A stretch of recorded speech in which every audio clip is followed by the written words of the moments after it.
Hello everyone, this side Vivek Chauhan here. Today in this video we will talk about क्यों मुझे ज़रूरत पड़ी transformation करने की। मेरे पहले वीडियो में fat to fit 90 days unstoppable वाले में आपने देखा था एक ऑलमोस्ट एक जर्नी कि कैसे it went, and as I promise myself to bring second part of it, so here it goes. कहते हैं बॉडी ना एक दिन में बनती भी नहीं है और ना एक दिन में बिगड़ती है। मेरे साथ भी कुछ ऐसे ही हुआ। जब लॉकडाउन हुआ सारे जिम बंद हो गए, मेरा वर्कआउट भी साथ साथ बंद हो गया।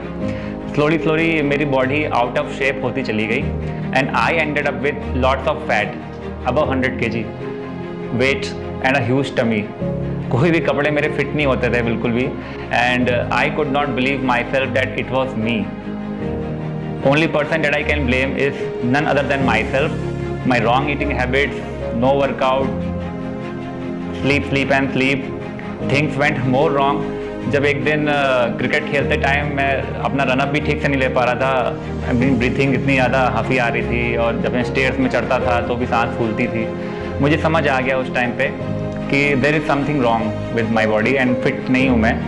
सो that day only I decided to कि I will go for blood test, और मैंने अपना ब्लड टेस्ट करवाया।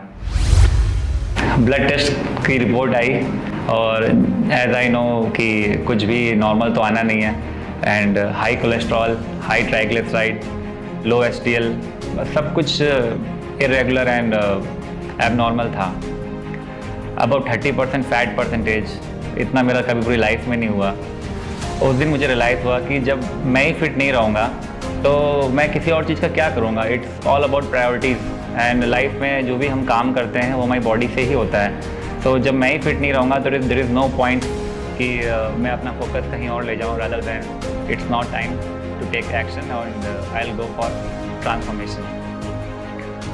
आई डिसाइडेड वेरी सेम डे कि चाहे कुछ भी हो जाए मुझे वापस से फिट होके रहना है।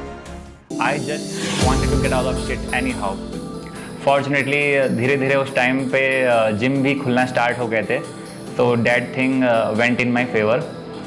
Once my goal is established, मेरे सामने सबसे इम्पॉर्टेंट चीज़ ये थी कि मैं इसे कर कैसे पाऊँगा। So I decided to give myself a clear cut deadline of 90 days, और मैंने उसको नाम दिया 90 डेज गेम प्लान का। और दूसरा सबसे बड़ा चैलेंज था मेरे लिए कि कंसिस्टेंसी, क्योंकि मेरे साथ कई बार ऐसा हो चुका था पास्ट में भी कि मैं चीज़ें शुरू तो कर देता और बीच में एनी हाउ फॉर्चुनेटली अनफॉर्चुनेटली वो स्टक हो जाता था बीच में। तो मेरे लिए सबसे इम्पॉर्टेंट चीज़ ये थी कि मैं उसको कंसिस्टेंटली एक डेडलाइन के साथ करूं। दैट्स व्हाई आई डिसाइडेड कि कुछ ऐसा किया जाए जिससे मैं अपना गोल चाहकर भी ना भूल पाऊँ। और इसके लिए सबसे अच्छा तरीका जो मुझे लगा कि मैं अपना लुक चेंज कर देता हूँ, जिससे रोज़ जब मैं मिरर में शीशे में अपने आप को देखूँगा तो मुझे अपना गोल बार बार रिमाइंड हो। और इससे क्या होगा कि दूसरे लोग भी जब मुझे नए लुक में देखेंगे, क्योंकि यूजुअली मैं कभी मुस्टैचेस मुझे रखता नहीं हूँ, तो बोलेंगे कि क्या बना रखा है एंड ऑल। सो वो जो पिंच होती है ना, चुभन, जब लोग आपको टोकते हैं तो वो आपको हमें अपने आप को गोल के लिए रिमाइंड कराता है। तो I decided to keep this as a badge for next 90 days. और मैंने क्लियर कट सोच लिया था कि अगर ट्रांसफॉर्मेशन हुई या नहीं हुई, बट इसको नहीं हटाना है तब तक जब तक कि मैं अपना गोल अचीव नहीं कर लेता हूँ। तो उसके बाद जिम ज्वाइन करी मैंने, रनिंग स्टार्ट करी, कैलोरी डेफिशिएंट डाइट पे गया और एटलीस्ट मतलब सब कुछ किया मैंने, जो एक प्रॉपर शेड्यूल के अंतर्गत मैंने सोचा था सब कुछ किया। बट शुरू के लिटरली 15-20 दिन बहुत ज़्यादा टफ गए मेरे लिए, इतने ज़्यादा कि मुझे ये लगा कि ये विवेक तूने गलत पंगा ले लिया है। बहुत ज़्यादा डिमोरलाइज भी हुआ बीच में। At times I feel like to give up, but कहते हैं ना कि आपको कभी ना कभी कोई एक चीज़ आपके पास्ट में ऐसी हुई होती है, वही आपको मोटिवेट भी करती है। आई रिमाइंडेड माई सेल्फ कि जब एक बार लाइफ में मैं ऐसी सिचुएशन में और पड़ा हुआ था जब मैं बहुत ज़्यादा लीन था, तो उस समय भी मैंने ऐसे ही डिटर्मिन होके अपना गोल अचीव किया था।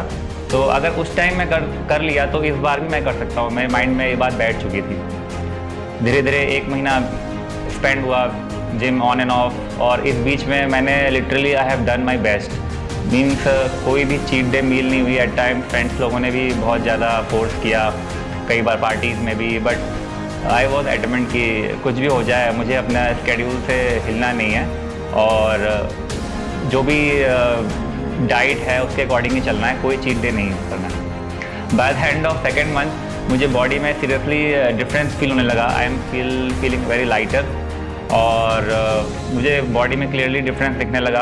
अंदर से भी एक कॉन्फिडेंस आने लगा, और जो एक फील गुड वाला फैक्टर होता है ना, वो मुझे फील होने लगा। 90 डेज़ ख़त्म होते होते मैंने ऑलमोस्ट 20 kg वेट लॉस कर लिया था, और वो एक दिन था जो सेटिस्फाइंग था और खुशी देने वाला था। डेट आफ्टर ऑल मेरी प्लेज पूरी हुई। फिर उसके बाद मैं as I promise myself मैंने अपनी मुझसे हटा दी, क्योंकि इस बीच में मेरे घर में मेरी फैमिली मेम्बर्स, फ्रेंड्स ने इतना ज़्यादा बोला था कि तुमने क्या हाल में रखा है, हटाते क्यों नहीं हो। मैंने किसी को बट रिवील नहीं किया था कि क्यों रखा हुआ है। सबको मैंने बोल दिया कि बस कुछ चेंज ऑफ लुक के लिए रखा हुआ है। सो 90 डेज़ ख़त्म होते ही मैंने क्लीन शेव में आ गया, और जैसा कि मैंने अपने आप से प्रॉमिस किया था कि मैं अपने आप को रिवॉर्ड भी दूंगा कुछ जब मैं अपना गोल अचीव कर लूँगा। तो अगले ही दिन मैं शॉपिंग के लिए गया, जैसा कि मुझे शॉपिंग का बहुत ज़्यादा क्रेज़ है।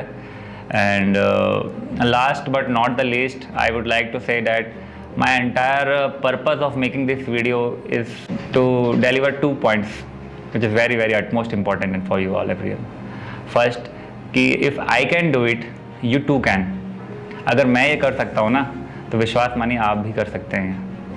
और सेकंड ये कि हर किसी को at least twice in a year blood test अपना ज़रूर कराना चाहिए, क्योंकि हम सब क्या है कि हमारी बॉडी बाहर से कैसी दिख रही है, बट अंदर से क्या हो रहा है, किसके बॉडी में क्या चल रहा है, कुछ नहीं पता होता। और कई सारे इंसिडेंट्स अभी रिसेंट में भी आपने सुने होंगे कि कार्डियक अरेस्ट और heart attack, hypertension, brain haemorrhage, सब इसी का ही रीज़न होता है कि ब्लड डायग्नोसिस नहीं होता है, टेस्ट रिपोर्ट नहीं देखते हैं अपनी बॉडी में, और अवेयरनेस नहीं आती है। तो माय हम्बल रिक्वेस्ट एवरीवन कि अपना ब्लड टेस्ट ज़रूर कराएं, साल में एटलीस्ट मिनिमम 2 बार। मेरी डाइट एंड रूटीन के बारे में जानने के लिए कमेंट सेक्शन में आप मुझसे पूछ सकते हैं। वीडियो को लास्ट तक देखने के लिए, लाइक, शेयर एंड कमेंट करने के लिए आपका दिल से धन्यवाद। इसी तरह की फिटनेस एंड मोटिवेशनल वीडियोस आप सबको आगे भी मिलती रहेंगी। उसके लिए हमारे चैनल को सब्सक्राइब कर लीजिए, बेल आइकन को प्रेस करना मत भूलिएगा, जिससे टाइमली नोटिफिकेशन आपको मिल सके। Till then stay healthy, stay happy, love you all.